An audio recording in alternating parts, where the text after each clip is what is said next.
Bienvenue dans Sa parole en action, les podcasts proposés par Un truc à dire. Nous revoilà avec Christelle Bernardo pour un podcast et un témoignage sur la thématique Obéir à Dieu pour aimer les autres. Rebonjour Christelle. Salut. Est-ce que tu es prête à nous partager ton témoignage sur la thématique ? Ouais, je suis prête. Ok, je te laisse parler.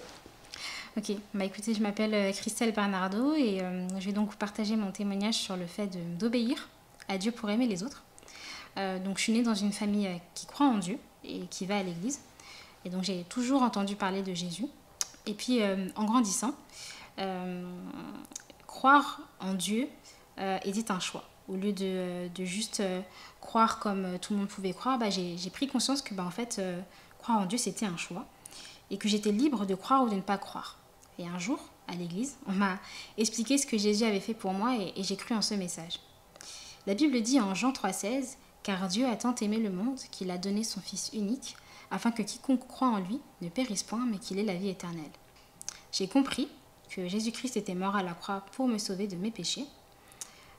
Il y a un autre passage en Romains 5,8 qui dit « Mais voici comment Dieu prouve son amour envers nous, alors que nous étions encore pécheurs, Christ est mort pour nous. » Et j'ai cru, mais ma vie n'avait pas changé pour autant. Et je vivais pas pour lui. Et du coup, c'était un ressenti aussi. Enfin, je me rendais compte que finalement, croire c'est bien. Je le disais en parole, mais pas forcément, je le vivais en fait. Je le vivais pas forcément en vrai.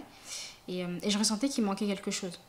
Et que je passais à côté de la vie que Dieu voulait pour moi en fait. Et parce que bien que j'ai cru en son sacrifice, je continue à vivre ma vie sans lui. Et quand tu dis vivre ta vie sans lui, ça se concrétisait comment dans ton quotidien ?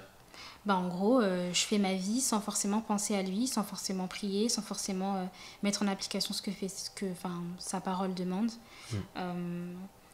Voilà quoi, sans forcément penser à faire sa volonté, à faire ce qu'il veut. Donc forcément, tu fais ta vie et tu continues à grandir en faisant tes propres choix. Et donc concrètement, c'est ça pour ma part. Et en fait, c'est que quand j'ai été au camp, à Parole de Vie, que j'ai compris, en fait, que j'ai pris conscience qu'il fallait que je confie ma vie à Christ et que je vive pour lui. Et il y a un passage notamment qui dit en Galates 2 au verset 20 « Ce n'est plus moi qui vis, c'est Christ qui vit en moi.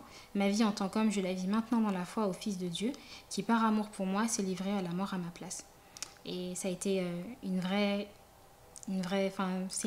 c'est ouf de prendre conscience de ça. Et donc j'ai pris l'engagement juste après de laisser Dieu diriger ma vie. Et je me suis fait baptiser 3 ans plus tard. Donc clairement, c'est important de prendre conscience de ça. Et ça a été une vraie découverte pour moi. Et du coup, par la suite, j'ai enchaîné avec ma vie avec le Seigneur. Et j'ai été amenée à devoir prendre des décisions. Et donc, à mes dépens, j'ai compris que j'étais maître de mes réactions. Et que face aux circonstances de la vie, il y avait différentes choses que j'étais libre de faire ou non. Et notamment, je voudrais vous partager une anecdote que j'ai eu l'occasion de vivre. Donc j'ai pu travailler pendant quelques années à Parole de Vie, le camp dont je vous ai parlé juste avant. Et un soir, après une longue journée de travail, une longue journée d'animation, on se retrouvait le soir pour débriefer sur la journée. Et du coup, il y a eu un temps de prière à la fin de ce temps de débriefing. Et en fait, la prière, elle était hyper longue. Franchement, c'était très, très long. Bref, du coup, on entend le amen de conclusion de prière. Et en fait, j'étais archi fatiguée à ce moment-là. Donc, la fatigue m'a pris. Donc, moi, à la fin de la prière, je me suis levée en mode commando. Et direct, je voyais la chambre. Je marchais tout droit en mode c'est bon, je vais aller me coucher, ça va être génial. Et en fait, à ce moment-là, j'ai une amie qui a eu la super idée de me pousser. Et en fait, le fait qu'elle me pousse, ça m'a réveillée. Et ça m'a tellement vénère. En fait, j'avais grave le seum qu'elle m'ait poussée comme ça. Parce que du coup, ça m'a grave réveillée. Et j'étais grave... j'avais le seum. Et du coup, je lui ai dit, mais pourquoi t'as fait ça? Et j'étais vénère contre elle. Et tous les gens autour de nous, ils ont regardé à base de wesh, elle a quoi en fait? Du coup, c'était trop drôle. Bref, non, sur le coup, c'était pas drôle du tout. Donc du coup, je me suis vénère contre elle et j'ai marché... voilà, sans forcément que les gens me parlent. Je voulais pas que les gens me parlent à ce moment-là. Et je sais que sur le coup, quand je marchais, j'avais grave le seum contre moi. Je culpabilisais en fait, de me dire, mais en fait, pourquoi est-ce que je me suis énervée. Pourquoi est-ce que j'ai réagi comme ça? J'aurais pu je sais pas, faire autrement. Et finalement, j'ai décidé de m'énerver. Enfin bref, j'avais le seum contre moi-même. Et quand je suis arrivée dans la chambre, j'attendais qu'elle revienne pour pouvoir m'excuser auprès d'elle parce que je savais que j'avais pas forcément réagi de la bonne manière. Et donc du coup, dès qu'elle est arrivée, je lui ai expliqué. Et en fait, on a pu en rire juste après de ce moment.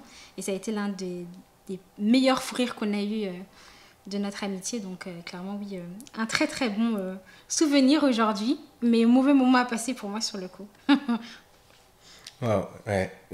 Pour ceux qui ont fait de l'animation, on peut imaginer des longues journées qui commencent très tôt et qui se terminent très tard. Et c'est vrai que dans ces moments-là, on peut avoir les réactions les plus vives, quoi. Et justement, comment ça s'est passé en toi à ce moment-là? C'est-à-dire que, est-ce que c'était facile de dire, c'est bon, je me suis énervé, je m'excuse, ou est-ce que t'as voulu trouver des excuses, peut-être En fait, ce qui est marrant, c'est que ça a été instantané. C'est-à-dire, je me suis énervée. Et en fait, c'est la première... je me suis mis en colère, c'est la première émotion qui m'est venue... c'est l'émotion qui est venue la première, en fait. Et c'est quand je marchais que directement j'ai culpabilisé. C'est-à-dire que j'ai pris conscience que j'aurais pas dû réagir de la sorte au moment où je commençais à m'en aller. Et en fait... dans ces moments-là, c'est les moments où je culpabilise le plus parce que je me dis, mais pourquoi tu as réagi comme ça? Et du coup, c'est comme tu culpabilises, tu dis, mais pourquoi j'ai réagi comme ça? Et en fait, tu t'énerves encore plus du fait que tu t'es énervé de base. Bref, et du coup, je me dis que si j'avais eu l'occasion, j'aurais pu réagir autrement. Mais en fait, c'est le choix qui m'est venu le premier. C'est-à-dire que c'est un choix, je sais pas comment expliquer, c'est très instinctif. C'est l'émotion qui est venue la première. Et en fait, ça, c'est des choses que j'aimerais grave changer en moi. Genre apprendre à réagir comme Jésus, par exemple. Comme Jésus, c'est-à-dire apprendre à faire preuve de sagesse, finalement, dans ces moments-là. Et c'est pas toujours évident. Et en fait, ça me fait penser à un verset qui se trouve en Romains, au chapitre 7. Donc, il dit, donc je comprends pas ce que je fais. Je ne fais pas ce que je veux. Je fais ce que je déteste. Or, si je fais ce que je ne veux pas, je reconnais par là que la loi est bonne. En réalité, ce n'est plus moi qui agis ainsi, mais c'est le péché qui habite en moi. Et en fait, ce passage, notamment là, ce verset-là, il a été une vraie révélation pour moi parce qu'en fait, il a mis en lumière les éléments que je vivais en fait. C'est-à-dire le fait que la première émotion que j'ai eue, c'est la colère, alors qu'en vrai, je voulais pas forcément me mettre en colère. Et du coup, la culpabilité est venue et derrière, ce verset, il explicite vraiment le fait que je comprends pas pourquoi je me suis mis en colère et je sais que c'est pas ce que je voulais, mais que le péché habite en moi malheureusement. Mais ça met en avant que Dieu merci, il y a encore du travail et Dieu, il est là et il nous aide à avancer par rapport à ça, quoi. Donc voilà. Et je suis d'accord avec ce que tu dis. Moi aussi, quand j'ai lu Romains 7, c'est un passage qui m'a beaucoup marqué parce que effectivement, j'avais l'impression que ça décrivait ce que je pouvais vivre. Et la suite, avec le début de Romains 8, je trouve que c'est une réponse justement et ça décrit tout ce que tu as vécu au final. Parce que je vais lire le début. Maintenant donc, il n'y a plus de condamnation pour ceux qui sont unis à Jésus-Christ, car la loi de l'Esprit qui nous donne la vie dans l'union avec Jésus-Christ t'a libéré de la loi du péché et de la mort. Car ce que la loi était incapable de faire, parce que l'état de l'homme la rendait impuissante, Dieu l'a fait. Il a envoyé son propre Fils avec une nature semblable à celle des hommes pécheurs et pour régler le problème du péché. Il a exécuté sur cet homme la sanction qu'encourt le péché. Et c'est vrai que je trouve que ça répond à ça en fait, où par notre propre nature on peut pas forcément résoudre le problème du péché et que c'est à travers Jésus qui est en nous et son esprit qu'on arrive à justement revenir en arrière et pas se laisser entraîner par ses réactions. Donc ouais, c'est un super passage et cette première partie en tout cas est très intéressante. Et il me semble que tu avais d'autres choses à partager sur la thématique. Carrément, en fait, j'ai pris le temps après d'y réfléchir et de me dire, mais en fait, qu'est-ce qui se serait passé si j'avais décidé d'en rire finalement ou de réagir autrement que comme je me suis que comme j'ai réagi en fait, si j'avais choisi de faire autre chose. Et à ce moment-là, donc j'ai choisi la colère, mais j'aurais pu passer au-dessus en me disant, en ne disant rien ou en rigolant en fait. Et c'est vrai que j'aurais aussi pu accuser Dieu en fait du fait que je me suis énervée contre mon ami en lui disant mais pourquoi tu m'as poussée, pourquoi m'as-tu poussée à m'énerver en fait, pourquoi est-ce que tu as fait en sorte que je m'énerve. Alors là en fait c'est pas Dieu en fait qui a pris cette décision, c'est moi. Et en fait c'est ouf de devoir d'ouvrir les yeux sur le fait que en fait il y a des choses sur lesquelles nous on va accuser Dieu, mais en fait il y a des fois c'est nous en fait, et c'est juste nous dans notre caractère ou dans notre manière de réagir. Et en fait c'est fou. J'aurais pu aussi dire à Dieu pourquoi tu as laissé mon ami me pousser et me réveiller, et il me dit mais tu savais que ça allait m'énerver. Il y a plein de choses comme ça, des fois tu dis à Dieu mais enfin tu mets en sorte qu'il y a des situations sur lesquelles tu peux être, enfin que je peux vivre notamment. Et je dis mais pourquoi Dieu t'a laissé que ça se passe en fait, tu savais que j'allais réagir comme ça, ou tu savais que c'est la première émotion que j'allais faire, parce que Dieu il est tout puissant et qu'il sait tout. Et en fait il y a des fois où tu dis non en fait c'est moi en fait qui a pris la décision de, donc concrètement j'ai pas d'excuses. Ouais. Donc en vrai ouais. Mais tout ce que tu as dit, j'ai l'impression que c'est un peu les excuses qu'on peut parfois se donner pour un peu justifier nos réactions, et effectivement dire en fait Dieu c'est de ta faute, ou tu savais très bien comment j'aurais réagi, ou c'est de sa faute, il fallait pas qu'il me dise ça. Enfin, c'est, je vois bien, en tout cas je me vois bien me donner ces excuses-là, donc ça me parle. Ouais. C'est fou parce qu'en fait, ça voit, c'est ouf de voir comme Dieu il est patient envers nous aussi. Dans ça genre là moi c'est après coup que j'ai pris le temps de réfléchir à ça, mais Dieu il me laisse en fait vraiment libre de choisir la manière dont je veux réagir. Et du coup ça me fait penser que lorsque je prie, donc quand je parle avec Dieu, des fois je vais demander certaines choses à Dieu. Par exemple, voilà, Seigneur, est-ce que tu peux me donner la patience, donne-moi un peu plus de patience, donne-moi plus de sagesse, ou encore Seigneur, aide-moi à avoir un peu plus de maîtrise de soi. Et en fait, la réponse de Dieu, elle n'est pas toujours innée, dans le sens où elle ne vient pas tout de suite d'un coup, ou genre, c'est pas forcément celle à laquelle on pense, ou celle à laquelle je pense. Et en général, il va me mettre face à des situations où je vais devoir faire preuve de patience, où je vais devoir faire preuve de sagesse, où je vais devoir finalement mettre en application ce que je veux finalement vraiment faire. Donc, et c'est là que finalement, je vois comme Dieu, il nous laisse vraiment libre de choisir nos réactions et de choisir de faire le bon choix en fait. Et cette liberté, pour moi, c'est vraiment un signe d'amour. Parce que Dieu ne nous oblige pas à croire en lui. Dieu ne nous oblige pas à faire concrètement ce qu'il veut, mais il nous laisse libre de faire sa volonté et de faire ce qui est juste en fait. Et donc à travers cette petite histoire, Dieu il m'a vraiment façonné, il a façonné mon caractère, il m'a appris une chose essentielle sur lui. Par amour, Dieu me laisse toujours libre de prendre les décisions, d'obéir en fait à sa parole, afin de m'aider à grandir et à être un peu plus comme Jésus. Il m'a jamais rien imposé, ça c'est ouf, mais c'est réel. À travers sa parole, il m'enseigne sur ma manière d'agir. Il y a un passage notamment qui en parle, qui est très parlant en 2 Timothée, au chapitre 3, le verset 16, qui dit « Toute écriture est inspirée de Dieu et utile pour enseigner, pour convaincre, pour corriger, pour instruire dans la justice, afin que l'homme de Dieu soit accompli et propre à toute bonne œuvre. » Et c'est quoi le lien entre ce passage et justement ce que tu nous as raconté avant? Pour moi, le lien, il est réel en fait. La parole de Dieu, elle est vraiment là pour m'enseigner, pour me convaincre de péché, pour me corriger et pour m'instruire selon la parole de Dieu. Et en fait, c'est ça en fait. Notamment la découverte du passage de Romains 7 dont je vous ai parlé. Ce passage-là a mis en lumière finalement ce que je ressentais.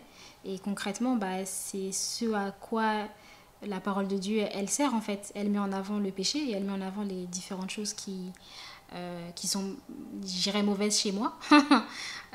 Et surtout, elle met aussi en avant l'amour de Dieu pour moi.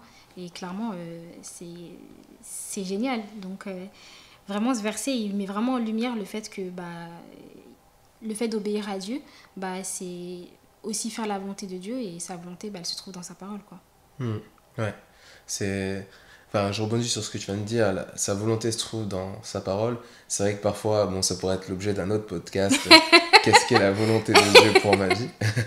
Mais c'est vrai que je pense qu'il y a une grande partie, en tout cas, de la volonté de Dieu qui se trouve dans la Bible, clairement, et que quand on veut chercher justement à faire sa volonté, suivre ce que la Bible dit, suivre les Écritures, je pense que c'est déjà un très grand pas pour connaître la volonté de Dieu. Donc, ouais.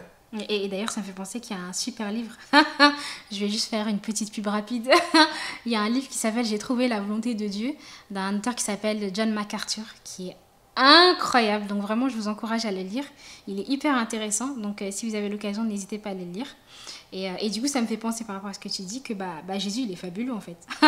Quand je pense à Jésus, franchement, c'est un exemple par rapport à ce sujet-là, notamment pour aimer les autres. Clairement, Jésus, il a tout fait en fait. Il a souffert, il a dû faire des choix. Il a toujours agi avec sagesse, intelligence, humilité et toujours, mais plein d'amour. Jésus, il est venu pour apporter un commandement nouveau, hein, c'est ce que dit la parole. Donc il me donne la liberté de le faire en prenant exemple sur lui. Et ça, c'est vraiment génial de pouvoir prendre exemple sur quelqu'un comme Jésus. Je pense que c'est la meilleure chose que je pouvais faire.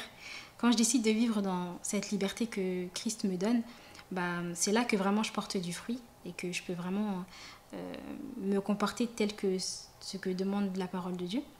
Et franchement, j'ai vraiment été transformée par son amour. Et il y a un passage notamment qui dit en Jean, chapitre 13, les versets 34 et 35, « Je vous donne un commandement nouveau, aimez-vous les uns les autres, comme je vous ai aimé. Vous aussi, aimez-vous les uns les autres. C'est à cela que tous reconnaîtront que vous êtes mes disciples, si vous avez de l'amour les uns pour les autres. » Et je crois que la liberté en Christ tient sa source de ce commandement nouveau. Je crois que pour être libre en Jésus, il faut aimer les autres. Ouais. Et justement, quand tu parles de ça, c'est vrai qu'obéir à Dieu pour aimer les autres, c'est clairement Jésus, en fait. On pourrait mettre entre parenthèses Jésus. Mais justement, si on prend Jésus, il y avait des fois où il obéissait à Dieu pour aimer des gens qui réagissaient mal. Et dans ça, comment ça se passe quand parfois les gens réagissent mal dans ton cas ou... Quand on est... là, en l'occurrence, c'est carrément en lien avec mon anecdote. Hein, là, c'est une petite anecdote en vrai, elle est mignonne en vrai, hein, mais ça peut être des situations plus compliquées. Et par moments, c'est pas facile finalement de réagir de la bonne manière. Et c'est aussi pour ça que je pense que Jésus, c'est un bon exemple. Parce que lui, il fait toujours preuve de sagesse dans les moments où on est face à des situations où on ne sait pas trop comment réagir. Ou alors on ne réagit pas forcément de la bonne manière. Là, ça a été mon cas pour l'anecdote où je me suis mis en colère, alors qu'en vrai, j'aurais aimé ne pas me mettre en colère. Mais ce que je trouve génial, c'est que voilà, pour donner un exemple, il y a un moment dans la parole de Dieu où il y a une femme adultère qui est accusée parce qu'elle a trompé son mari, les gens veulent la lapider. Je crois que c'est dans Luc le passage. Il faudrait que je retrouve ça dans la parole de Dieu du coup, où finalement il y a plein d'hommes autour d'elle qui veulent la lapider parce qu'elle a trompé son mari. Et ce que je trouve génial, c'est la manière dont Jésus s'approche d'elle et qu'il note sur le sol en fait que celui qui n'a jamais péché lui jette la première pierre, et que au fur et à mesure il y a personne qui jette la pierre sur cette jeune femme. Et je trouve que c'est fou parce que ce moment-là, en fait, Jésus, il vient pas en accusateur, il vient et il se pose à côté d'elle et il fait preuve de sagesse et d'amour. Et vraiment, il se pose à côté d'elle en la regardant et en disant, mais en fait, non, il n'y a pas besoin de l'accuser plus qu'elle ne l'est déjà. Je pense qu'elle avait déjà conscience qu'elle avait fait quelque chose de mal. Et franchement, c'est comme ça que je vois Jésus. Et pour moi, c'est un réel exemple dans ce cas. Le fait de réagir de la bonne manière, de réagir avec sagesse. Et pour moi, la manière dont il a réagi, il a fait preuve d'une grande sagesse et aussi de beaucoup d'amour. C'est vrai que ça, c'est un bon exemple. C'est une situation qui a été compliquée parce qu'en plus, les pharisiens, ils voulaient piéger Jésus en se disant, si on lui met une femme adultère, il va pas savoir quoi dire. Parce que si on respecte la loi, elle doit être lapidée.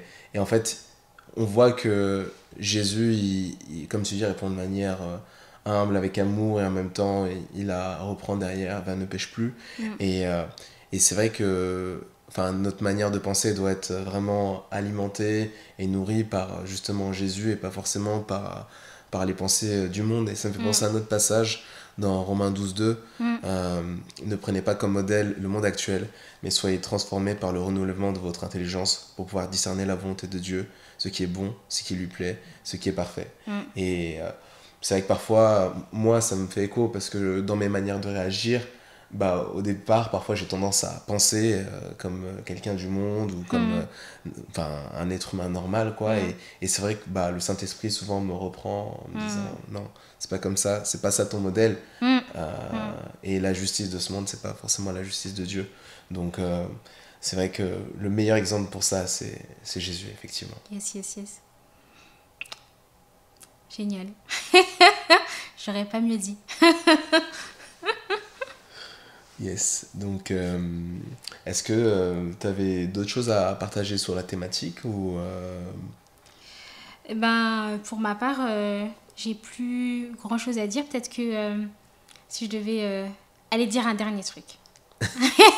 Allez, je t'ai dévancé. Attends, on va la refaire. Vas-y, refais-la. On va la refaire. Donc, on fait comme si c'était coupé. Le podcast va toucher à sa fin. Christelle, aurais-tu un dernier truc à dire ? Un dernier truc à dire. Alors, un dernier truc à dire, j'ai envie de dire, prenons exemple sur Jésus et apprenons à nous aimer les uns les autres tels que Jésus nous a aimés. C'est pas facile, mais je pense que c'est le dernier truc à dire que je pourrais dire là tout de suite. Donc voilà. Ouais, et juste, je rebondis sur ce que tu dis parce que je crois que c'est avec toi qu'on en avait parlé, mais moi, ce qui m'aidait aussi dans ça, c'était le bracelet 4 points. What was Jesus do? Ou what would Jesus do? Ou en fait, on m'avait conseillé ce bracelet. Excellent. Ou de se poser la question dans des situations quelconques, qu'est-ce que Jésus aurait fait? Et c'est vrai que j'y pense là. Moi aussi, j'ai un dernier truc à dire. Mais je trouve que c'est hyper pertinent avec ce que tu partageais. Et voilà, Jésus, c'est l'exemple ultime. Excellent. C'est sur ces belles paroles que nous nous quittons. J'avoue. Merci beaucoup, Christelle, pour ton partage, pour ton témoignage. J'espère que les auditeurs ont passé un bon moment. En tout cas, moi, j'ai passé un très bon moment avec toi. De même. Et je dis au revoir à tous nos auditeurs. À bientôt. Et on n'oublie pas de mettre sa parole en action. Yes. Salut. Salut.